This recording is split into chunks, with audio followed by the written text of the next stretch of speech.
안녕하세요. 논리 체인호입니다.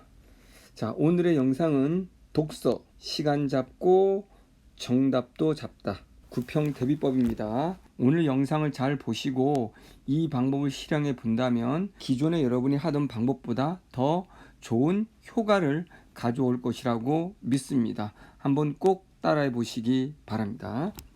자, 우리가 이제 독서가 힘든 이유는 속도를 내기가 어렵고 속도만 빠르게 읽으면 머리에 남는 게 하나도 없어서 문제를 풀어도 정답이 보이지 않죠. 그래서 또 우리가 속도를 늦춰서 천천히 읽으면 정답은 올라가지만 역시 모든 지문을 읽어낼 수 없다라는 게 문제가 되는 거죠. 그러면 우리는 속도도 빠르고 정답도 높이 쓰는 방법은 없을까? 라는 거 제가 오늘 영상에서 말씀드릴 테니까 잘 들어보시고 실행해 보시기 바랍니다. 자, 속도도 높이고 정답률도 높이는 방법 바로 요겁니다. 아주 간단합니다. 자, 제가 누누이 강조하는 첫 문장을 보고 다음 문장에 대한 핵심을 예측할 수 있어야 된다. 그렇다면 우리는 선별하면서 읽을 수 있게 된다. 첫 문장에서 기준, 첫 문장에서 기준이 되고 첫 문장에서 궁금한 게 왜인데? 그럼 왜 물가가 오르지? 그럼 물가가 오르는 이유에 해당하는 문장만 빠르게 찾는 것이죠. 그렇다고 우리가 나머지 문장을 읽지 않는 것이 아닙니다. 모든 문장을 읽지만 집중할 문장과 아닌 문장, 스킵하듯이 넘어갈 문장과 시간을 들여서 집중해서 봐야 될 문장, 이렇게 선별하면서 자연스럽게 속도가 빨라진다는 겁니다. 또 한 가지는 이렇게 예측한 내용들을 오른쪽에다가 여백에다가 적는다는 거죠. 요약하기입니다. 오늘의 가장 중요한 포인트가 바로 이 요약하기입니다. 여러분, 우리 시험지를 보면 제일 앞에 안쪽과 제일 뒤에 안쪽에 여백이 크게 남아 있죠. 요 여백을 최대한 활용해서 여러분이 읽고 있는 지문 옆으로 가져와서 여기다 큼직큼직하게 논리적으로 여러분이 그것을 정리해 나간다면 분명히 굉장히 빠르게 읽을 수 있고 정답률도 굉장히 높이 올라갑니다. 이런 질문을 할 겁니다. 적느라고 시간이 많이 걸릴 것 같은데요. 잘 보십시오. 내가 정리를 하지 않고 빠르게만 읽은 친구들은 머리에 남은 게 없어서 결국 지문은 빠르게 읽었지만 문제를 풀 때 계속 지문에 와서 찾아보고 있을 겁니다. 분명히 요약을 안 할 때보다는 조금 더 시간이 걸리겠지만 실질적으로 총 문제가 끝나는 시간을 보면 요약 정리한 친구들이 훨씬 시간이 적게 걸립니다. 왜? 이 요약한 것들에서 전부 다 정답이 가려지고 요약을 한 친구들은 요약한 부분만 보면 되기 때문에 지문 가서 다시 헤맬 일이 없기 때문입니다.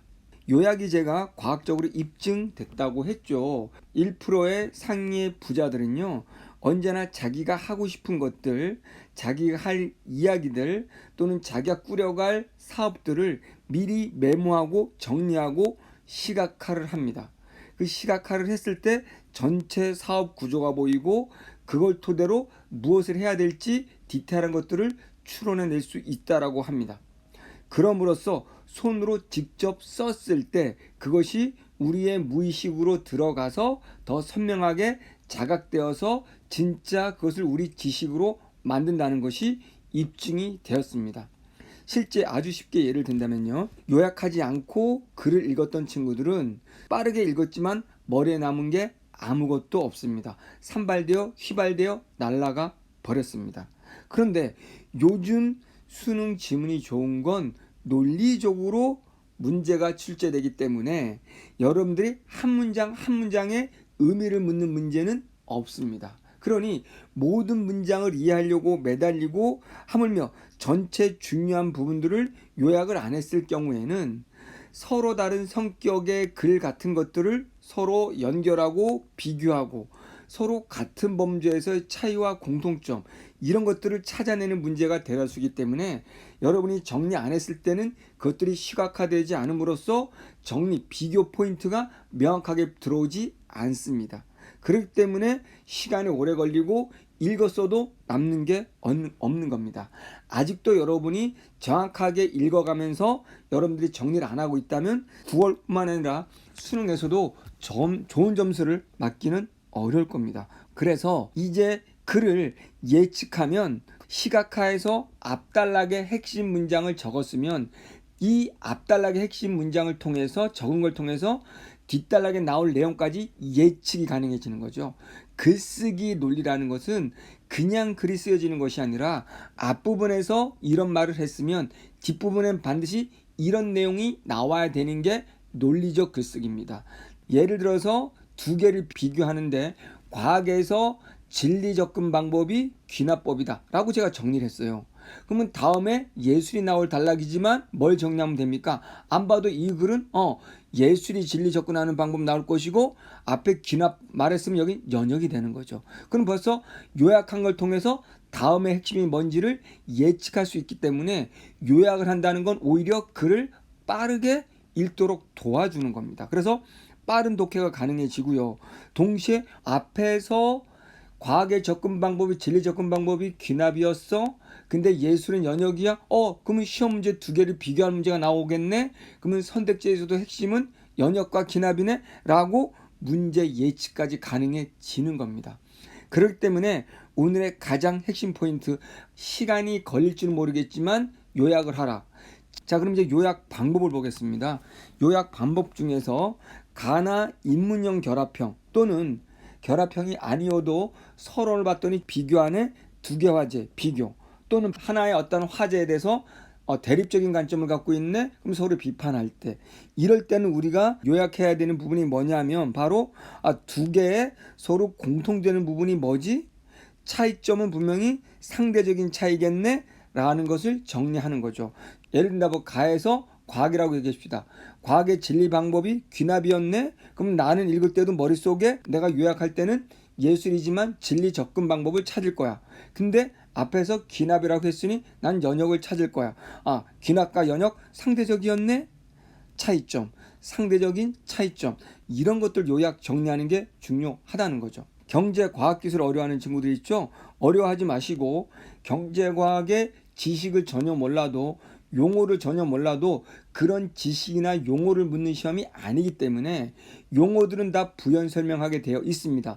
지식으로 답을 찾을 수 있는 건 없습니다. 그렇다면 경제과학기술 정리할 때는 단락을 읽고 있는데 상대적 서술어가 있는 부분, 부피가 커서 속도가 느리고 내용은 모르겠습니다. 그럼 부피 화살표 위로, 속도 적다 내리고 그로 인해서 저항력이 약하다 저항 약하다 이런 식으로 상대적 서술어와 인과관계가 있는 부분들을 정리를 집중적으로 하면 됩니다.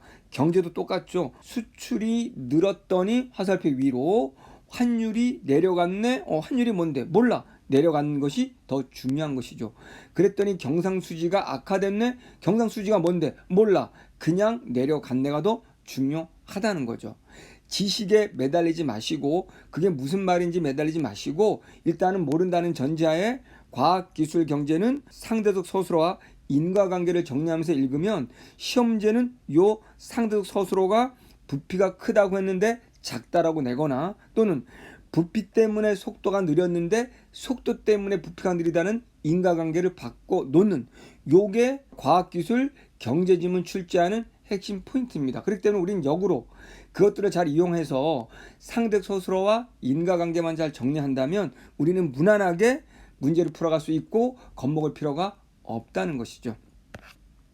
자, 과학, 기술, 경제, 인문 여러분 잘하는 부분이 있고 약한 부분이 있을 겁니다. 그러나 약한 부분일수록 여러분들이 정리를 잘하면 나는 이해는 못해도 문제는 풀 수 있다. 자신감을 가지면 됩니다.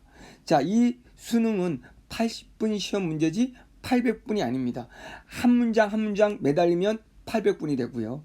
내가 완벽히 이해해야지 라고 한다면 800분이 돼버립니다. 그래서 우리는 읽으면서 요약 정리하면서 전체 뼈대를 이해한 것을 구조를 깔끔하게 정리한 것을 나는 이해한 거야 라는 생각으로 빠르게 치고 가야 80분 안에 다 풀 수 있고 오히려 그 방법이 실전에서는 더 효과적으로 작동해서 여러분의 국어 점수를 올려드릴 겁니다. 착각하지 마십시오. 절대 이해하는 것이 나쁘다라는 걸 말하는 게 아닙니다. 이해가 안 되더라도 구조 정리만 잘하면 여러분이 문제 푸는데 지장이 없다는 걸 말씀드리는 겁니다. 자신감을 가지라는 거죠. 자, 마지막, 여러분은 누구나 1등급이 될 수 있습니다. 여러분이 비록 지금 9등급이어도 상관은 없습니다. 자신을 믿으십시오. 그러면 온 우주가 여러분을 도울 겁니다. 여러분 9월 모의고사 잘 보시기 바랍니다.